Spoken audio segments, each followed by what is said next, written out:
My dad was born a few hours out of Jerusalem. My mom was born in Utah. So both places where Jesus got resurrected.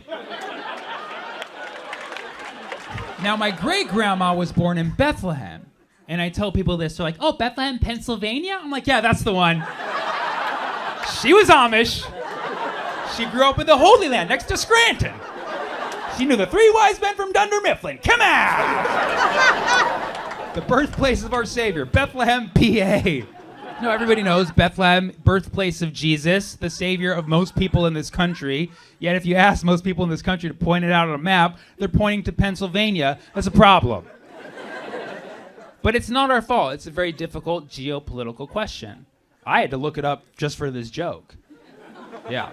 My niece asked me over Christmas. My niece is 5 years old. She said, where's Jesus from? I was like, Bethlehem. Nailed it. Right? She was like, where's Bethlehem? I was like, oh, shit. Here we go. I got to give her the simplest answer you can, a 5-year-old, but I also got to keep it real, you know? So I was like, okay. Well, technically, Bethlehem is in Palestine. But America, we don't recognize Palestine as a country, so technically it's in the Palestinian territories, specifically the West Bank, not the Gaza Strip. It was part of Israel, but they handed it over to the Palestinian National Authority in 1995 under the interim agreement of Subpoint 5, Section 2 of the UN resolution at the Oslo Accords. Thanks, Bill Clinton. This was pre-Monica, never mind. Of course, before that, it was British Mandate Palestine, and before that, the Ottoman Empire, and before that, a conquest during the Crusades, and before that, another conquest, and before that, another conquest, before that, another conquest. Wild times back then. People were crazy. Before that, the Roman Empire, because it was the law. Before that, Judea. Shout out to my Zionists. Before that, the Canaanites. Yes, we Canaanites is what they did not say. I made that up. Before that, random tribes from Africa. Black Lives Matter. And before that, it was the dinosaurs, if you believe in those. Did they teach you those? They did. And of course, before all of that, it was just lots and lots and lots of rocks, which, as we know, belong to the Palestinians. Now, one could argue that it still is in Israel, technically, because Israel technically occupies the West Bank. But of course, Israel would say that's not the case, because that's illegal under international law, under many, many counts. Don't tell the UN. JK, they already know. Oh my God, it's a mess. Everybody knows. Literally everybody knows, except most of the people in the country that could actually vote to stop it. God bless Pennsylvania. Merry Christmas. And that was the answer that I gave her in about 90 seconds flat, if you ever wanted to know where Bethlehem is. And I think she liked it. Because she immediately responded with, is Santa Claus real? I said 100% Santa Claus is real. We definitely recognize Santa Claus.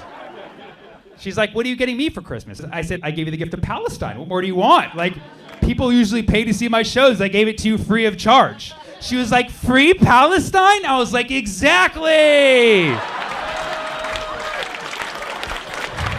I knew this was a safe space. As you can imagine, these jokes don't do well all over the country. I did that bit not too long ago, and a guy comes up to me after, and he's like, hey, buddy, let me give you some advice. I'm like, oh, this is going to be good. This is why we do it. We come for the laughs, stay for the advice. He's like, let me give you some advice. I'm like, lay it on me, buddy. He's like, don't do political comedy. It really divides the crowd. I was like, wow. Newsflash. I'd never heard something more obvious in my life. Of course, political comedy divides the crowd. That's what makes it fun. You say something divisive, press people's buttons, split some hairs, and if you're good enough, you can bring them back together with a really bad pun. That's what makes comedy fun. If you think about it, everybody loves political comedy, just not at the same time. That's how it works. You sit and you wait your turn till the comedian says something you like and stand for. You clap, you cheer, you go wild, and then for the rest, you politely shut your freedom hole. That's democracy, baby! And he's like, well, if this is democracy, then I'm giving you my vote. I'm like, no, your vote is to laugh or not laugh. You're trying to, suppress other voters' rights at this point, is what you're doing. He's like, buddy, I'm just trying to give you some advice. I said, you're giving me material, buddy, is what you're doing. And then this was the best part. He leans in and he said, well, buddy, you should trust me because I'm a magician. I said, what? Wait, what? What just happened? What did you just say? You just said, trust me, I'm a magician. I don't think anybody's ever said that before in any language. This guy literally said, trust me, I trick people for money. Trust me, I am a magician? I believe the saying is, don't trust me, I deceive people on a regular basis. That is, like, he might as well just, like, pull the dove out of his hat. Like, trust me, I'm a magician. Just comes out. You're a magician and I'm dividing the crowd? Maybe stop sawing your audience members in half, you divisive mofo. Political comedy is fun because you divide the crowd, and then if you're good enough, you can undivide them. He's like, how do you undivide a crowd? I'm like, trust me, I'm a math comic. You split a crowd apart, and if you're funny enough, you can bring them back together. And he's like, do you really believe that? I was like, do you believe in magic? Shooby-dooby-doo, wap, wap, wap, wap, wap, wap, free Palestine. And then the truth came out. He said, hey, man, what made me upset is that I'm from Israel and I don't like you talking bad about my people. I was like, I wasn't doing that. I was just telling a joke about historical accuracy. That was all I was doing. And he says, yeah, but now when people meet me and I tell them I'm from Israel, they think I'm bad. I'm like, that's not my fault. That's between you and your government, buddy. Like, use your democracy over there. And like, I get it, you want to critique someone's comedy, but it's like, you know, this is the country that I live in. Like, I would never go to Iraq, go to an Iraqi comedy club, see an Iraqi comedian on stage, be like, you know, America, this freedom you gave us looks a lot like bombs.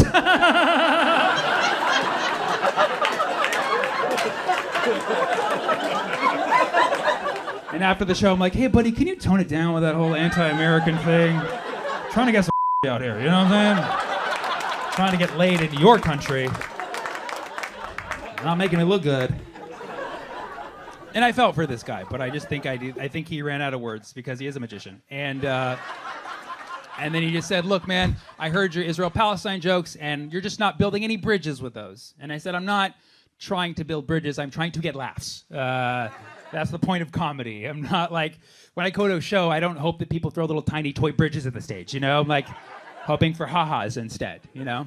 Plus, I'm Palestinian. We don't do bridges, we do tunnels, you know what I mean? So it's like a bridge. You just don't know that it's happening at the time.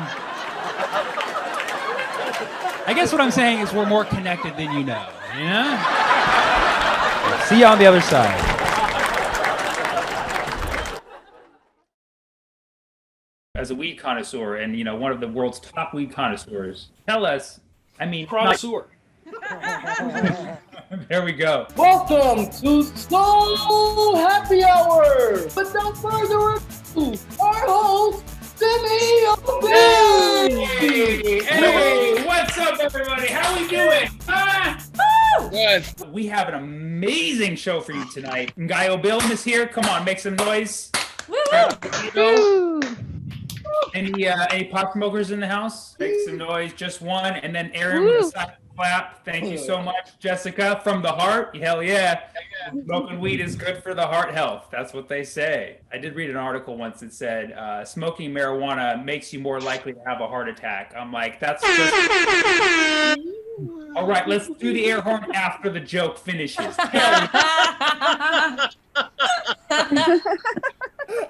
We'll work it out. We'll work it out. Show number 2. We'll work it out. A lot of interesting things happening in the world right now, but a lot of stories that are not being covered. I don't know if you heard about this, but a gemologist in Brazil opened a geode, that's a rock, and found inside of it this shape that resembled Cookie Monster. Isn't that crazy? Yeah, go Google it. It looks exactly like Cookie Monster. And it's not the first time that somebody thought they saw a Muppet on crack rock. Am I right? Come on. That's what we're supposed to do. As many of you know, Kim Kardashian preparing to divorce Kanye West. How do we feel about that? Not a lot of an opinion. Okay. Yeah, she's about to divorce him. And in a related story, the NBA is expected to double their rebounds. So Yeah, we're getting it. We're getting it. Speaking of sports, Florida has offered to host the 2021 Olympics if Japan decides they don't want to. Did you guys hear about that? To which everybody's like, no, we didn't ask. But in Florida's defense, it would be the last year that they can host the Olympics and not just offer water sports. So where are my Floridians at? My bad, but get a bathing suit ready. Yeah, so also speaking of Florida, the Miami Heat will start to have coronavirus sniffing dogs at their home games. Yeah. So here's how it's going to work. They'll have the dog sniff the virus, and then the dog will lose its sense of smell. Really good news. Harriet Tubman will replace Andrew Jackson on the $20 bill. Who's excited about that? Woo, woo, woo. Yes, Andrew Jackson was not available for remark. He was seen leaving the $20 bill on a trail of tears. Yes, you could say he's been railroaded. Motherfuckers, learn some history. Let's do this. The biggest story that everybody's been talking about last few days, a group of Redditors caused hedge funds to lose billions of dollars with a Wall Street maneuver called the short squeeze. You guys heard about this, right? Yeah. I mean, we should have seen this coming because GameStop's clientele has always been doing short squeezes in the private sector, if you know what I mean. That's a masturbation joke. Speaking of masturbation, the court has approved $17 million to pay out Harvey Weinstein's accusers. $16 million, which is going to soiled plants. Great, fantastic story. Former Trump spokesperson Sarah Huckabee Sanders is running for governor in Arkansas. Thank you, one person. Thank you so much. If she wins to be governor of Arkansas, that just goes to show that the governor of Arkansas can come in both genders, but will always come in a blue dress. Okay, am I right? Yeah. Well, of course, I'm butchering words on purpose tonight because we have a special theme for you tonight. I already asked if there's any marijuana people in the house, but we have a very special guest. In honor of our guest, we've put together a little something for you. So we got to take a commercial break really quick, and then we'll get right back to it. Hi. Are you tired of feeling like this? Oh my gosh. Or like this. Oh, ouch. And you need to talk to your doctor. Talk to your doctor today about marijuana. It's the only remedy that you can take. You can take it daily, or hourly, or constantly. Just listen to these testimonials. Hi, I used to have severe rheumatoid arthritis, but ever since I tried marijuana, I don't care. I used to have anxiety about interacting with people in public, but thanks to marijuana, I never leave my couch. I used to suffer from ambition and employment. Not no more. Thanks, marijuana. Marijuana is the only drug guaranteed. Weed is marijuana. What are we doing? Marijuana. It's good shit. Side effects include paranoia about people watching you, chronic masturbation, going to every KO comedy show, forgetfulness, chronic masturbation.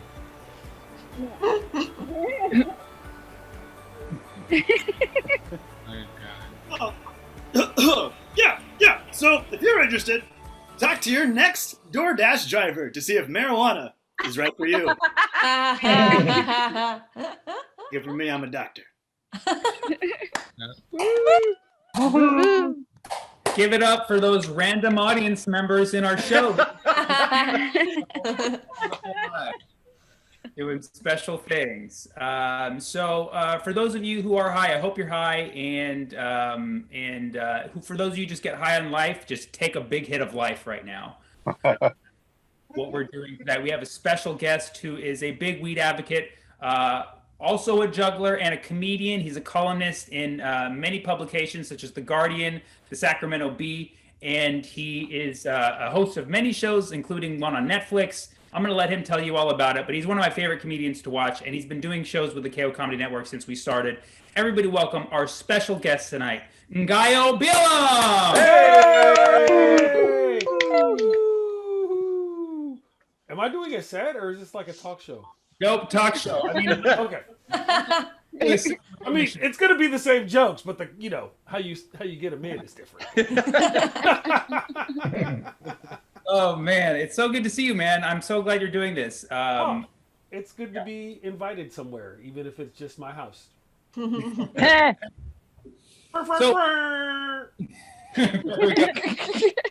comedic timing. That's awesome. So again, thank you for joining us. And a lot of people know you, but a lot of people don't know that you are also a juggler. Is that true? I am a juggler. I was a professional juggler at Pier 39 for a few years. I'm actually the winner of the 1994. I know some of you were born then.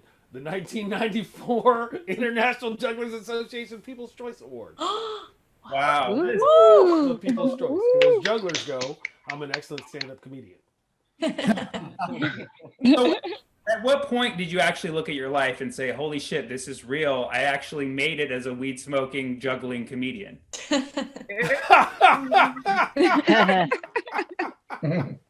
think I was in Barcelona one time after leaving they have social clubs in Barcelona. So weed isn't legal, but it's not illegal. It's kind of tricky, but they have clubs like local bars. You got to sign up, you become a member.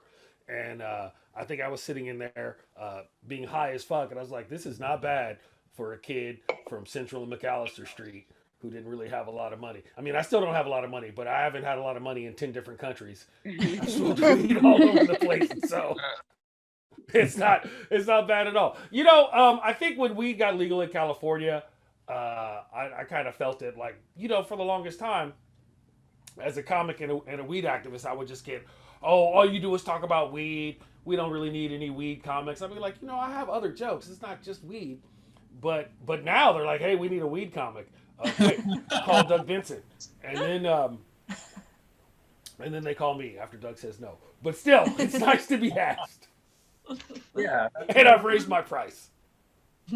And argue with these lazy bitches, I just raised my price. We'd like to thank Beyonce for the inspiration.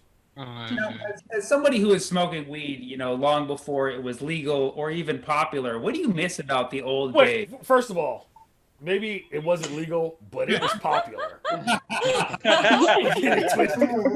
I've never had problems finding weed anywhere in the United States. Maybe not good weed. I smoked a lot of weed in Arizona and Wyoming because that's what they had on hand. And I've definitely sat in the 7-Eleven parking lot for 2 hours waiting for some random dude to fucking show up in the middle of the night in Austin, Texas. But don't tell me that it's not popular. It just wasn't legal. But do you still feel that kind of, I don't know what you call like culture shock when you go into a dispensary and you're like, this isn't like how I grew up, a few years ago, like the first time I went to Amsterdam and walked into a coffee shop in Amsterdam in 19, I was definitely like, man, this is crazy.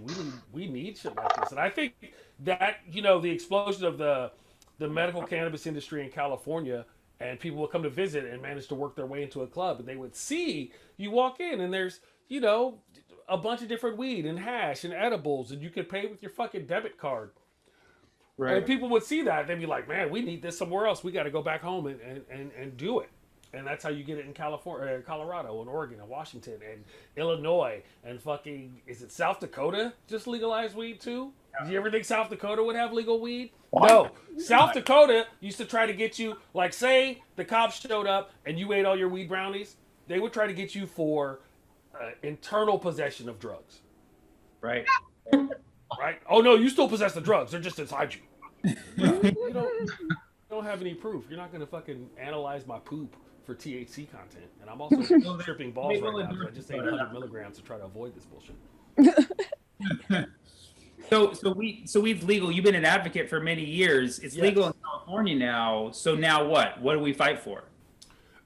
People are still in jail. It's not legal in Texas. It's not legal in Florida. It's not legal in all these other states. It's not legal around the world. I long for the day where, you know how you can go get wine from France or Australia or whatever at the Bevmo? I would love to walk into the weed mo and be like, I would like a half a gram of that Moroccan hash. And I would really like some of that Tunisian hash because fucking Morocco makes great hash. And I would like to be super fancy in my pants. You know what I mean?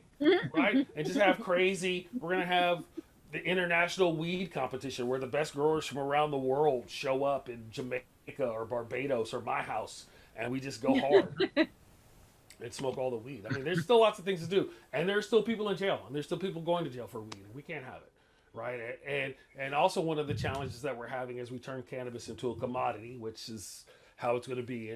I don't necessarily think we're going to lose stoner culture, but the nature of capitalism loves a monopoly, right? And weed has been one of the greatest decentralized business success stories of all time. Because back in the day, you didn't want to get too big because you get too big and the feds show up and everybody goes to federal pound you in the ass prison.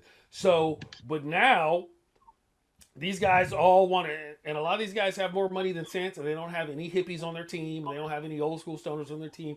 And so they just think they're going to show up and fucking take over and disrupt the market. That's not how it works. The black market is, I mean, even in states where weed is legal, except for maybe Oregon, because their prices are ridiculously cheap, but everybody else still has a thriving traditional legacy market. And that's not going to go anywhere if people don't know how to act right. And also, these monopolists grow shitty weed. Right. You know what I mean? Right? Like, if everything is McDonald's, you know, it's not going to be great. I definitely We commend need more microbreweries and micro-weedereries. Yes. That's what I'm saying. Right? I love the local flavors. I love to smoke Jägermeister when I'm in Southern Oregon, or some of these nice cookies when I'm in California, or some of that Kentucky bluegrass, or some of that random shit. So. Yeah, I was going to say, I definitely agree that Oregon is doing it right. I went to Oregon to one of their shops, and I was just shocked by how many options there were and how low the prices were. Like, there was so many options, also low prices. I got anxiety, which is what I came here to get high for. You know? Yeah, don't smoke a sativa before you go to an Oregon weed shop. Right. Got to take some hits of purple. Yeah, I mean, the low prices create a different problem because... and it's a win for the consumers, of course, but for the grower, you know, if you were growing 50 pounds, now you got to grow 500 pounds to make the same amount of money you made last year on the same acreage that you had. That creates a challenge, but these challenges can be surmounted. The growing techniques get better and better every year. So I used to be a little more upset about it, but I'm not mad about it. But weed has also been kind of the same price for a million years, right? Like an eighth of weed was $50 in 1993, and you can still get a good eighth of weed for $50 in 2020. So it's one of the few things. It's not maybe not inflation proof, but it is resistant price pressures. Except, I mean, you could spend $100 for an eighth of weed, but fucking why? The only difference is now you're going to get exactly an eighth, whereas back then it depended on how shady your dealer is or not. But here's the thing, too, though, right? Like, the weed shop is not going to front you a sack until payday, like the weed man will. Right? The weed shop's not going to throw a couple extra nugs because you're a good customer, right? They don't let them do that Exactly. anymore, right? Yes. You see your weed man every 3 days. Every once in a while, he's like, hey, man, take a couple extra nugs. I made this one fat for you because you've been coming through for me. Right? And so in some ways, that culture has changed. Now it's just you don't even get to smell the weed anymore. Right? Part of the beauty of the culture, I used to love the deli style shop. You walk in, they open the big jar. You get, don't stick your face in it, but you can get a good whiff. You can take a look at it, right? And now it's all in bags and shit, and you can't always tell what's good. And you have to trust your bud tender. But what if they don't smoke like you smoke? Speaking of how you smoke, I know people ask you this all the time, but your first choice, or maybe like if you have like a top 3 or 5 weeds that you like, strains. Generally, whatever I'm smoking at the time is my favorite weed at the moment. Very zen. Very zen. I'm not really super particular. I just really like well-grown weed. I'm partial to an organic, sun-grown outdoor cannabis. I prefer an outdoor strain to an indoor strain. I just think it has a little more flavor. I think sun and dirt do wonders for the flavor and the consistency of the weed, which is not to say that I haven't smoked any good indoor. I've smoked some really good indoor. But I do prefer a sun-grown. I like weed that has been grown with care. Like sometimes you smoke a bowl from some weed, you can taste the commercial pressure. You can taste like these guys, we got to turn this shit around in 8 weeks and it's got to cure right away. We got to get it right into the bags because our fucking investors are on us. I prefer, weed grown by hippies. Like my boy Mark at Green Shock Farms. Check him out on Instagram, Green Shock Farms. That guy, man, you hang out with that guy. He's showing you his land. He's like, I picked this spot because I really thought they would have a nice sunrise to look at when they woke up in the morning. There's classic rock band and shit. Frogs, and he's got other native plants around the farm, just helping the ambiance and creating a vibe and love. You know what I mean? And you grow it, you wait till it's absolutely ready, and then you cure it perfectly, and then that shit is just the terpenes are on fire. That's the new thing too. It's all about the terps, man. I'm about to install my terp fridge in my living room next week. I used to just keep my shit in a drawer and some jars, but now it's cold storage, baby. Heat and light destroy your terpenes, and we're learning more and more that terpenes are what give you the effect you want, right? It's not just whether it's an indica or whether it's a sativa. It's all about how much pinene is in that. Because I know for me that pinene is going to give me a small panic attack, but I can alleviate that by cleaning all my shit. Right. So whenever there's train wreck or Jack Harrer around, I'm like, that smells like my kitchen is going to look fucking immaculate. As long as I don't break out into a crime fit. So true. I never even thought of it like that. And the terpenes was again like a difference between a new and old thing. Like as sold as I heard that word, I called my old dealer. I was like, "Why'd you never tell me about the terpenes?" Because they're brand new. We're just getting into it. People are just and the beauty of it and proof that cannabis loves us is that all the terpenes generally have different aromas and different flavors. Like I said, if you smell pinene, right? If it smells like a pine tree. If it's a train wreck or a sativa or like that, then at least for me, pinene, pine sol, I'm gonna clean some shit. But if it smells like cherries or cheese or skunk, it's gonna have a completely different effect. And that's why it's beautiful, because you can open a bag of weed and you smell it, and your body will tell you like, oh, that's the shit that I like, right? As opposed to just trying to guess from the flavor. I don't fucking know what wedding cake is. And then if you try to decide, how about failed wedding cake? How come there's not a weed called bitter divorce? Because that would be a beer. It would be like a super hoppy, like a quadruple IPA. We call it bitter divorce. It's rough, but you'll feel better when it's done. Wow. Now, there's a lot of people watching who probably don't smoke weed, maybe never even have. If you could recommend somebody like what they should try their first time, if not a strain, any suggestions like on where they should do it and how they should do it? That setting is always important. Have some snacks. If it's your first time and you're worried about anxiety or whatnot, maybe you have some CBD products or some CBD flower around. I feel like Blue Dream is probably my favorite all-purpose strain. It's ubiquitous. It's easy to grow. It's got great flavor. People talk shit about it because it's kind of overexposed, and you can get some bad versions. But if you get a really good Blue Dream and you smoke it, you're like, man, I see what all the fuss was about when it first came out. So I like a Blue Dream. I like a good Bubba Kush, especially a pre-98 Bubba Kush. That's got a nice overall roundness of effect. If you're really trying to get into like flavors, like I'm a fan of like flavors. I really love to like, oh, is that cardamom or whatever the flavor is? It's just a hint of bitter root. So I like a lot of those gassies, a lot of those diesels, a cherry punch.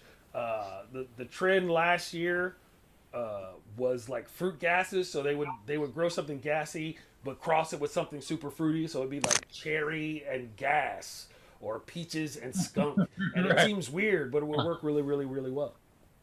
Right. Tangerine. There's what's the strain? Blueberry Diesel.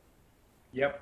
That I had out in Portland. A friend of mine grew it, and it tasted like blueberries on the inhale, and it tasted like diesel and gas on the exhale. It was just amazing. It was such a good flavor explosion on your palate, and then it had a really nice, super balanced high too.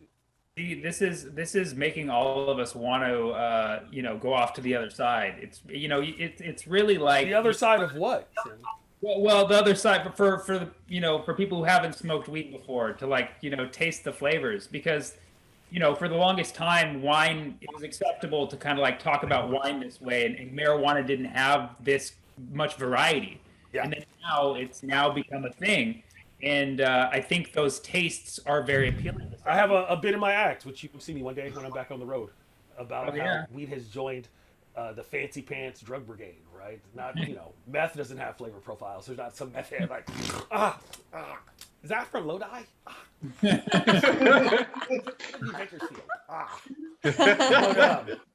So for those of you again who have not smoked weed, we do want to incorporate you into this show as well. So we're going to play a little game right now, where we're going to watch some real public service announcements that actually did air on TV. And Ngaio and I are going to decide cumulatively what we would rank them on a scale of 1 to 10 on how accurately they portray being high. I hope this is the one with the girl melted into her couch.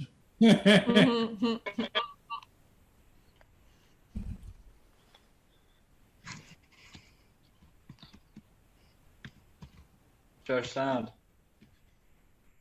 Can we start over, get sound?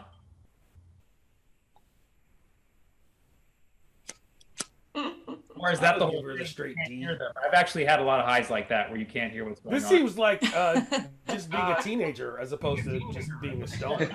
Oh my God, I sent my girlfriend 27 message. I made my mom cry and I got bad grades. Yeah, sounds like puberty. It doesn't really sound like a problem. To me, that seemed pretty regular. That to me, that's like I took a hit of Blue Dream and I'm just like having a regular day. Yeah. So, Yeah.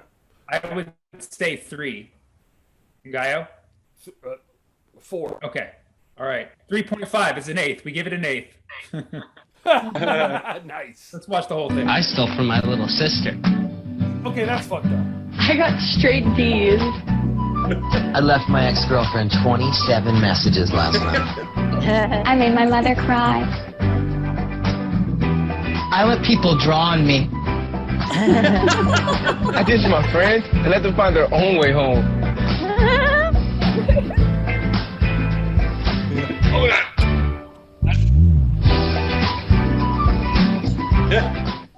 I kind of feel like that's really more about booze than it is about weed, though. Right? Right? Stoners don't do that shit. Stoners are all hella considerate. Come on, everybody, we gotta get home. Yeah. I'll give everybody a ride. Fuck it, we're gonna stop at Jack in the Box on the way. This really seems like shit drunk people would do. Texting your ex-girlfriend 27 fucking times. No one fucking does that. I don't even want to talk to her. She's gonna kill my vibe. Maybe it's for the best that we broke up, man. We both could use some freedom. I did some things, she did some things. That's really more of a stoner thought. Fucking bitch, you fucking text me back. That's a drunk ass. Yeah, every time I was high and somebody even put a pen near my face, I could tell, like right away. Oh, also, I would like to point out that if your friends pass out and you draw on them and stuff, that's assault. If you're drawing dicks and stuff or rubbing your dick on his face while you take a picture, that's sexual assault. Just so you know. Mm-hmm. And who hasn't ditched their friends or made their mom cry when they're sober, right? I mean, Like I said, that's puberty. Screw you guys. I'm going home. all right, let's watch another one. All right. Can I take your order?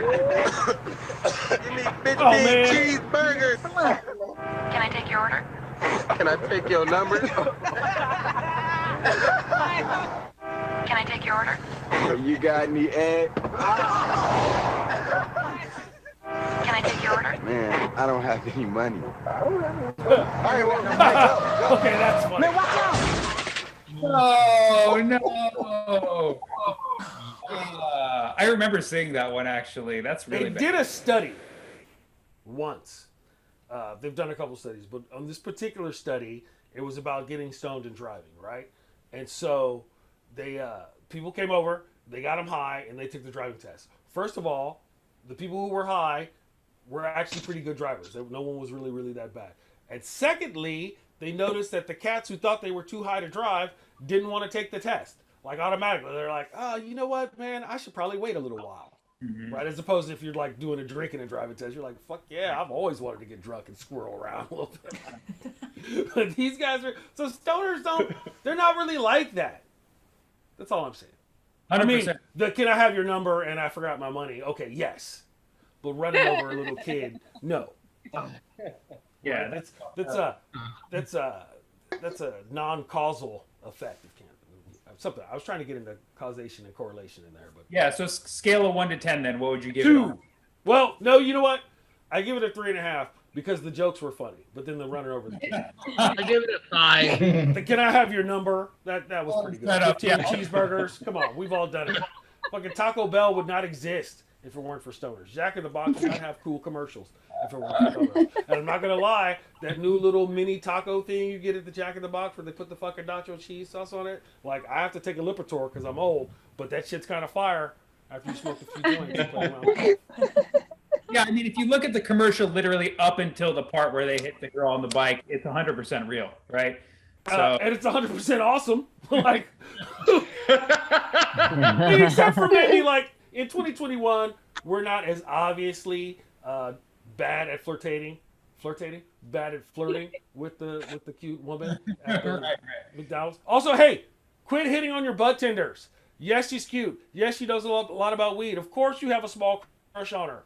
She's at work, dog. It's her job to be nice to you. Unless she hits on you, do not hit on her. Okay, back to your. Very nice. Well put. That was a PSA in itself. I'm here to help. All right, it's hard. It's hard not to hit on the butt tenders, man. How often? Who doesn't want a cute weed smoker to hang out with? Absolutely. So, Sarah, what's going on here? Sarah? Sarah. She won't answer you. Or she can't. Why not? This is the way it's been since she started smoking pot. She's all lazy and boring and... You know, we used to have so much fun together. And now? This is what we do. Once again, I think that's on her level. Yeah, right. Like, I have some Black Domina that I grew this season that actually kind of does that to me, but not like that. Like, I feel like she's gone off the perks. Right. She's on that lean. That's really more like a lean. Look, she was leaned out as opposed to just on a good indica. On an indica, you can still talk. You just don't want to. Maybe she did. And this commercial came out before dabs, so like dabs do me like that. Dabs definitely make me quiet and a little telepathic. But still, then I'm still communicating with my mind. I'm not just sitting there like a lump on the couch. Right. And then also, it's like if if the friend has better things to do, why isn't she out doing them anyways? Right. Yeah. Sarah's gonna be right there.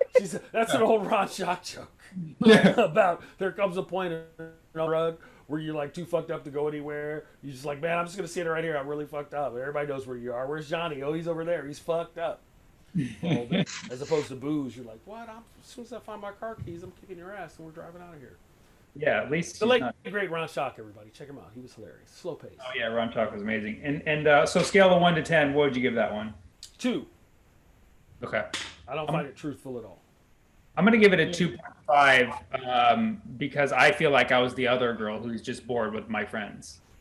I guess this is before people had smartphones and the internet. So true. I mean, if you're at your friend's house, they're passed out. That's just the perfect time to make a new TikTok video or do the silhouette challenge or whatever. Right. Technology and weed has gotten way better since any of these PSAs. So I'd like to see a more modern one step its game up. But in the meantime, we have another game we want to play with you. This one's called Bugs Bunny or Drugs Honey. All right. So to play this game, we're going to turn to our correspondent, Keith. Yes. How y'all doing? Good, man. How are you? I'm doing well. Thank you for asking. So as Sammy said, we are going to be playing Keith. Bugs Bunny. I'm sorry. Wait a minute. Keiph? Yes. Keith. Yes. How's it pronounced? Keith with the Fuck. Nice, nice. So they wanted to make sure that you already like had a nickname pre-selected. It's not Keith, it's Keith. Yes. And you're kind of named after a cannabis product as well, right? Keith is it's pre-hash. It's the little heads. It's the gland heads off of the weed is Keith. Yeah. And you press that, a little pressure and heat, and then you get hashish. Yes. Keith. And that's I was when I ran a magazine. I was the editor in Keith. That's a good one. Very good. Oh. And that's my actual name. We're not doing that just for this show. So. No, and I'm not bagging. Like I think that's awesome. You're right. My name is Ungayo, so I don't talk shit about anybody's name. Thank you for the love. Like I said, y'all will be playing a game called Bugs Bunny or Drugs Honey. I'll be giving you all 4 headlines, 3 of which will be real life events. 1 will be a Looney Tunes cartoon. The audience is at liberty to help you both. And you are granted 3 questions to ask me. The goal is to choose which headline is obviously the Looney Tunes headline. I warned you up front. I fucking love Bugs Bunny and Looney Tunes, and I'm with all you bitches. So this is like right at my Saturday morning in your house. I'm just gonna let you know. Leopold. All right. Leopold. That's how I'm walking in. Like Leopold. Watch that. All right, let's go. I got the first one. Man slides down 3-story garbage chute to evade police. Continues to run away despite both feet being broken. The second one is man runs away naked in a flurry to find his lost sesame seeds. Does not successfully find them. Man survives accidentally self-inflicted shun got blast to the face. And the fourth and final one, man attempts to deposit a $1 million bill. Is only caught because he spelled the word $1 million or million wrong. He got caught million.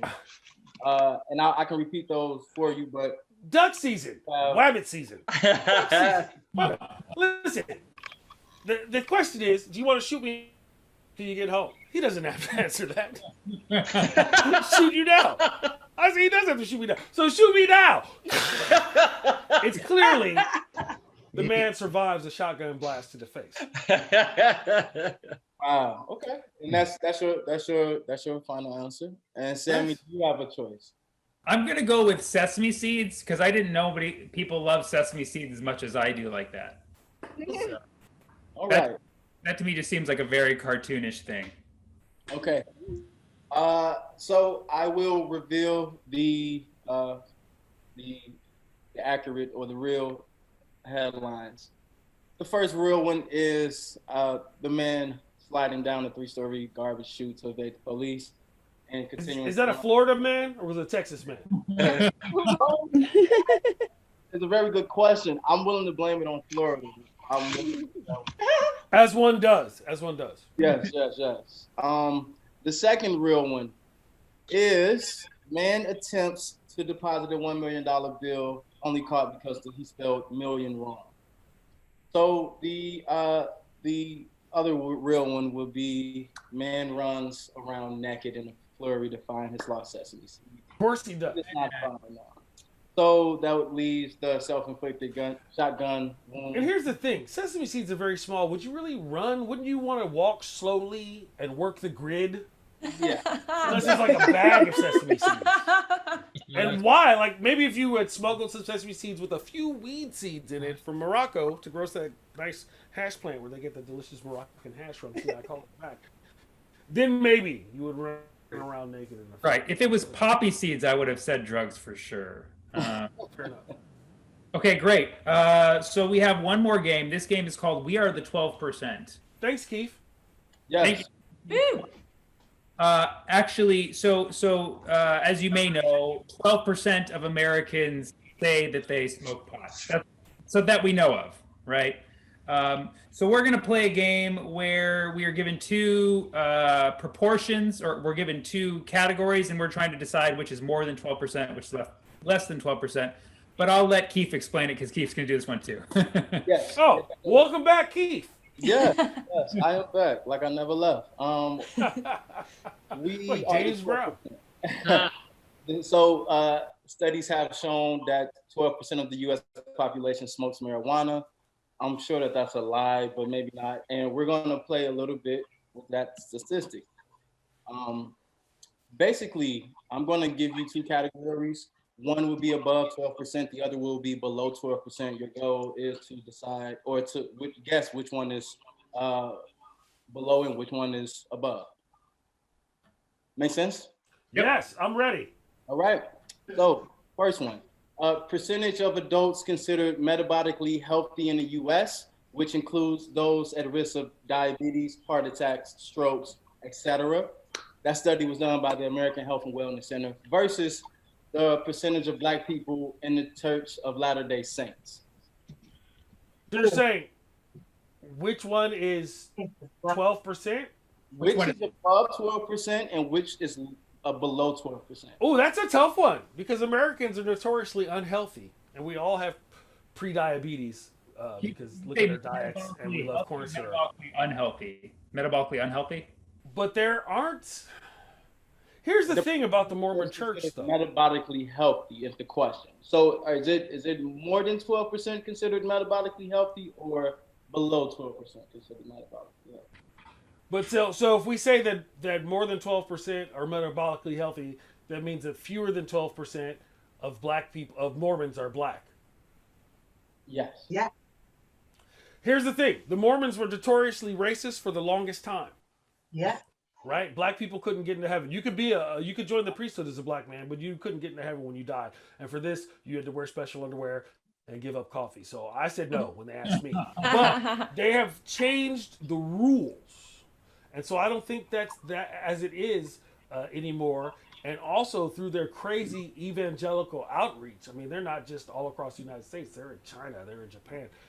And they've tried to evangelize a lot of African countries. So there are a few Black Mormons, but I don't know if it's 12% of Mormons worldwide. I mean, I've been to Utah, and I don't think there's 12 Black people in the whole state. That's not true. Salt Lake City is actually way more diverse than I thought it would be. But I'm gonna go with 12% for the Mormons. Okay, so you think it's less than 12% of us are healthy in the U.S.? See, I gotta feel like we're healthier than that. I would say like 25% of us are metabolically healthy because there are some young people in this country. But then, and so that's fewer than 12% Mormons. Yeah. So I'm saying Mormons is fewer than 12%. Healthy people are more than 12%. All right. My final answer. Okay. So the metabolically healthy people, that is above 12%, but the percentage is still shockingly It's like low. 12.9%. 12.5. So it's not that good. The percentage of Black people who are in the Church of Latter-day Saints is only 6%. Well, there you go. Yes. So the next one, percentage of people who believe we didn't land on the moon in 1969 versus the percentage of the U.S. adults who cannot read. Ooh. Man. Ooh. I'm going to say about 15% of adults can't read, and only about 12% of people think we didn't land on the moon. I would also say that the figure of people who can read is the bigger one. Is the bigger one. Can't read. All right. Both of you are correct. There are 13% people who cannot read, adults in this country who cannot read, and then only 10% of people who believe we didn't land on the moon in 1969.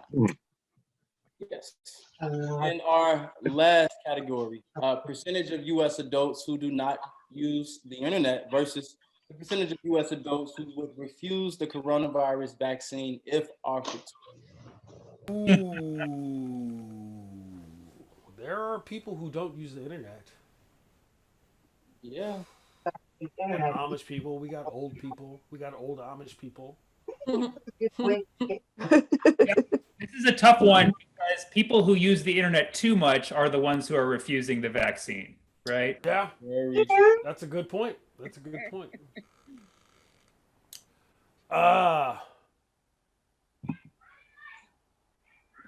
I'm going to say that more than 12% are refusing the vaccine and fewer than 12% are using the internet, or not using the internet, rather. Yeah, I would say the same thing. All right.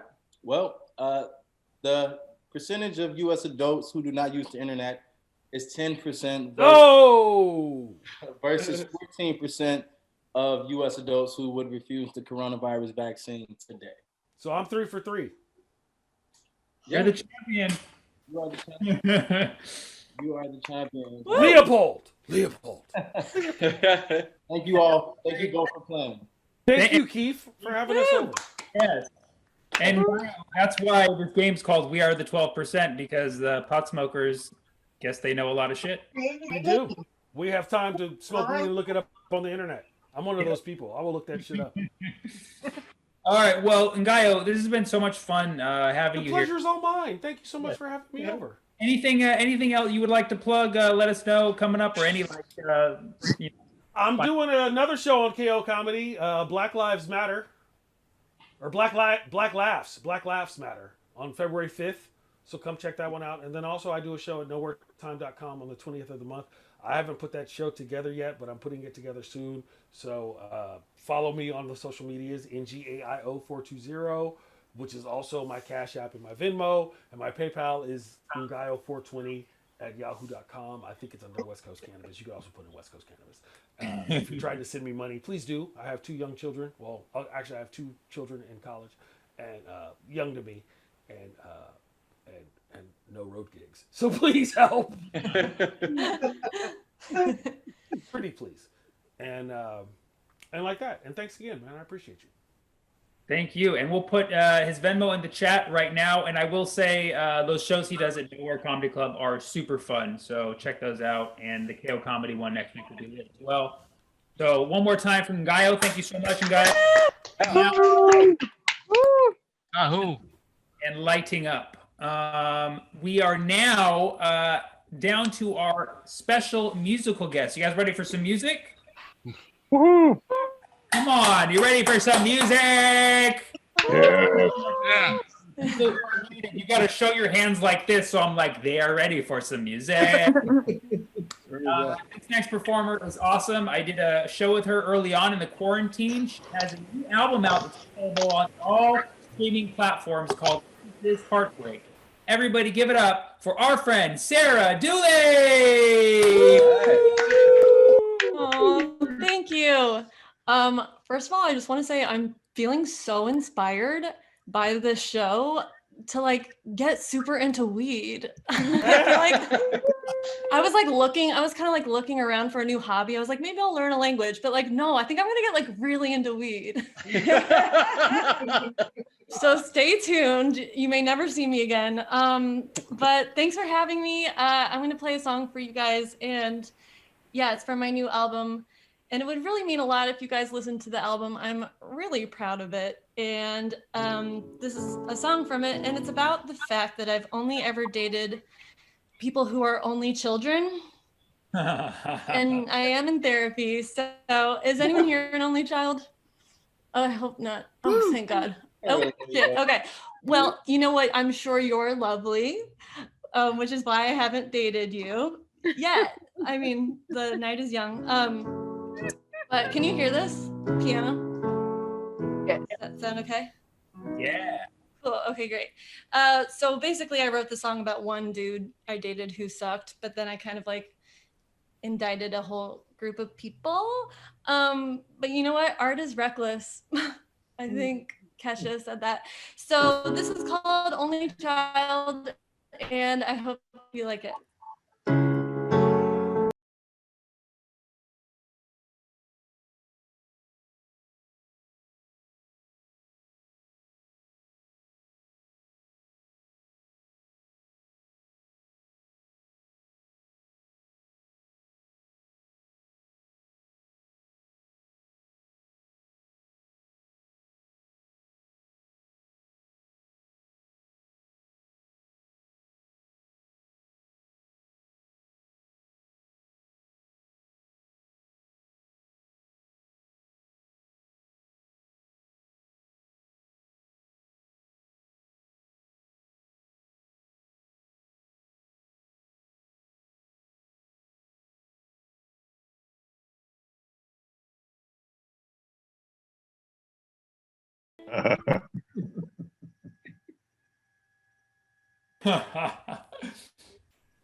Where'd she go?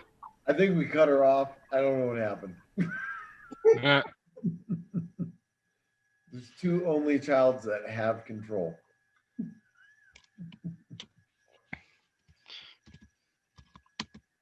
What? Sarah, we can't hear you right now. We lost your audio. I'm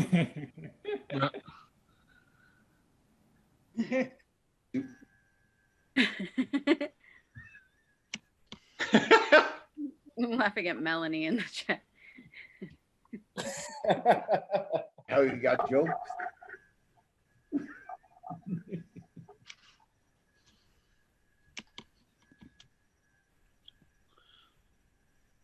The only child did it for sure.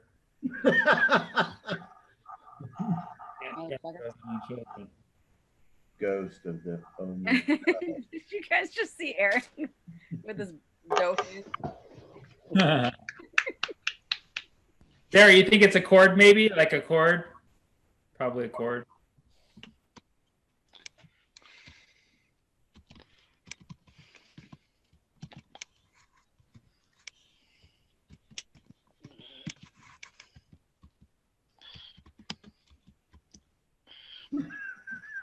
I'm back. All right, she'll be back. Oh, we'll be back, everybody. So, yeah, I like how Chris put it in the chat at the right time. Vaccine in 7 months, everybody. 7 months. So yeah, well, that actually, that's her one verse song from the new album. I don't know if you get Only Children and Only One Verses. All right, Sarah's coming back. We're gonna give this another chance, guys. Thank you all for being such good sports. So let's see.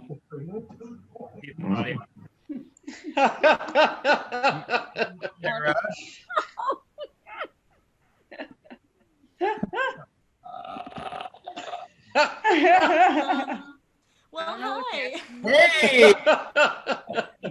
Maybe my mic is high. I don't know. Should I just try it again? And if it cuts out, just fucking leave. Just leave. And just you know, I don't know. I don't know what happened. Should I like start from second verse? Should we take it from the second verse? Yeah, we can put them together in post. Perfect. Yeah. Okay. Let's just all do this again tomorrow night. How about that? Okay. So as I was saying, like, don't date an only child because they don't care about you.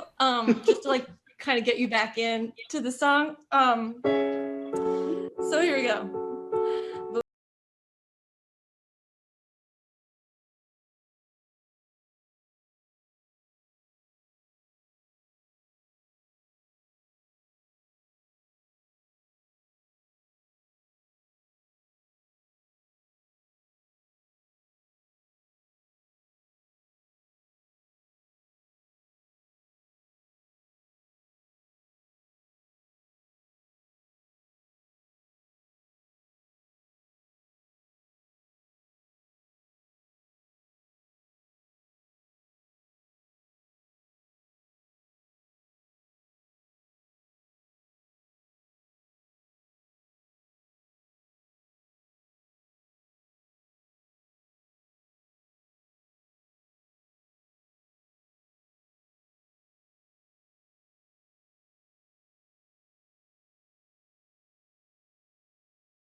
No. Woo. Thanks, guys. Yeah. Give it up for Sarah Dooley, everybody. Come on now, one more time. An only child, thank God. That was awesome. Thank you, Sarah. Thanks for coming back and doing the show. This was your second time with us tonight. I know, my sophomore effort. Thank you so much. See, somebody was saying at the beginning before we even started, like the cool thing about Zoom, or the cool thing about the pandemic is you have Zoom shows. The cool thing about Zoom shows, I think Kevin said, is that you can tell who's heckling, and also that you get moments like these. You don't get moments like these in real shows, where somebody's audio cuts out and they're just like, "What's the problem?" Like that doesn't happen. In Right. So cherish these moments because when the vaccine hits, that's just going to be gone. All right. So Yeah, absolutely. I savored that moment. Red hands. give it up for the glitches of Zoom contributing to our happiness in 2020. And one more hand for Sarah Dooley. One more hand for Enrico and all the staff and writers of the KO Comedy Show. Alec, thank you so much for attending the So Happy Hour. We're going to keep doing this indefinitely, and we're going to keep having fun. Are you happy? Yeah. Hell yes. All right. Once again, thank you. We have another show at 8 o'clock if you want to tune in and see more comedians. But until then, keep coming back, supporting, being happy, because we are to have you here. So I'll be back. Yes, now you can leave. Thank you. I'll be back. Very good. Oh, yeah. Good.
The Miami Heat will start to have coronavirus sniffing dogs at their home games. They'll have the dog sniff the virus, and then the dog will lose its sense of smell. Harriet Tubman will replace Andrew Jackson on the $20 bill. Who's excited about that? Woo, woo, woo. Yes, Andrew Jackson was not available for remark. He was seen leaving the $20 bill on a trail of tears. You could say he's been railroaded. Mother learn some history. Former Trump spokesperson Sarah Huckabee Sanders is running for governor in Arkansas. If she wins to be governor of Arkansas, that just goes to show that the governor of Arkansas can come in both genders, but will always come in a blue dress. Okay, am I right? Just so everybody knows, I hate to do this typical laundry list thing, but because we are on Zoom and we do want to hear your laughter, but we don't want to hear your background noise. So if there's any kind of distractions going on behind you, please keep them at a minimal. Be in a quiet location if you can. That would be great. Who was that? Oh yeah, sorry, I had to go to the bathroom real quick. My bad. I'm good though. Don't worry about me. I'm good, Sammy. Keep going. All right, man. Just please remain in a quiet location. Keep background noise to a minimal. Want to hear your laughter? Are you? Excuse? Is that a blender? What? Yeah. I mean, I like to watch margaritas for the show, man. It's Friday night, Sammy. We started 20 minutes late so you could make your margaritas, man. Can you just chill out? Margarita hour is over now. Okay. My bad, Sammy. Won't happen again. Won't happen again. Okay, Michael Steckler. Okay, thanks, Michael. Anyways, so that's what I was saying. Just please keep the noise down. Enjoy the show. We want to hear. Okay, Michael, are you playing the bass? Sorry. I didn't want to get a couple licks in. I thought we were grooving, Sammy. Yeah. I'm trying to get into the groove, but I don't need the Seinfeld lick right now. You know, this is a different show. Won't happen again. Just please, no more noises, okay? All right. Okay. Anyways, just so be in a quiet place, and if you are once turn your mic on. Turn mic on. So there's Zoom has a little thing where you see the mic and turn mic on if you're in a quiet location, and.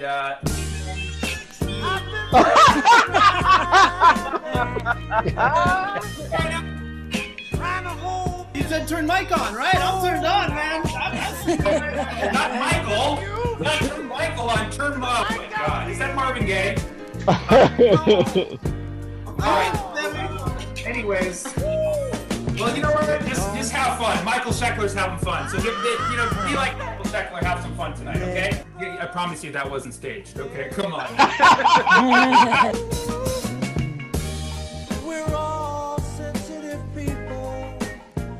I am on Tinder, which means I'm getting rejected about 2,000 times a day. I don't even know about most of it. It's pretty awesome. I do see a lot of the same things repeated on profiles. Like a lot of women are now putting fluent in sarcasm, which is like, oh, so you're mean. Or like, I message her, I'm like, oh, you're fluent in sarcasm. That's pretty cool. She's like, oh, thank you. I'm like, well, clearly you're not. Why would that be cool? Why would I want to go to bed next to someone who doesn't say I love you, but there's like, oh my God, I hate you so much, good night. Like is that some kind of special skill that I want? Like we go on a vacation, some guy passes out on the plane. They're like, quick, we need someone who speaks sarcasm. He only speaks sarcasm. He's like, I'm fluent in sarcasm. He's like, how are you doing, sir? He's like, well, clearly I'm doing fine. He's not doing so well. That's what that means in sarcasm. Thank you so much. You really saved the day.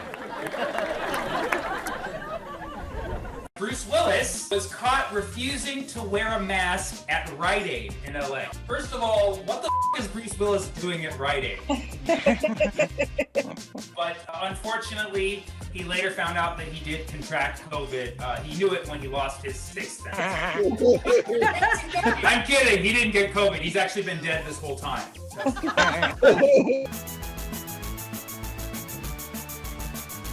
You know what's crazy? All in one day, the first day of the inauguration, new president preserved DACA, saved DACA.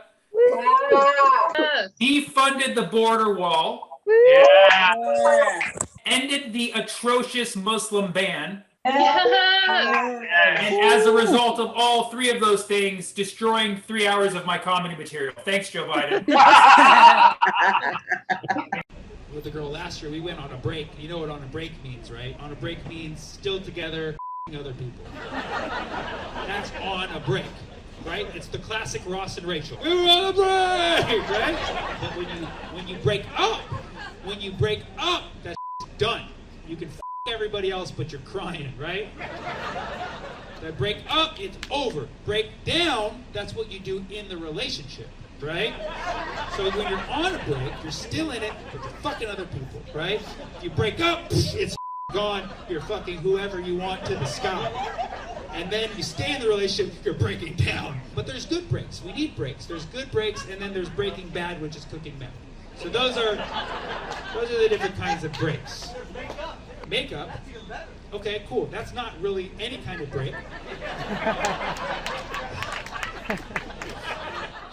We were on a break! I'm going to a chiropractor now who's like a reformed cholo, though. It's so interesting. I went in there because I was having back pain. He's like, you have a pinche nerve. I was like, oh. Dude, if you don't get that joke, go home and study, mother. You guys believe in astrology? It's a great time to believe in astrology. It's not really the era where logic and reason are working, you know?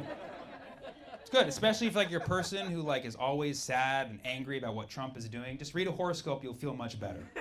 It'll explain everything. But like, why did he say this? And then he did the exact opposite. But then he said this and he did. He's a Gemini.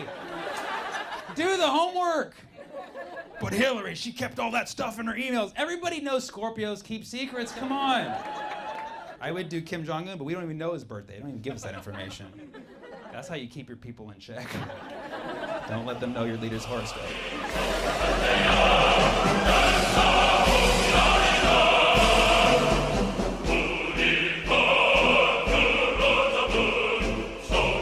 If you ever need someone for a private show, I do kids' parties too.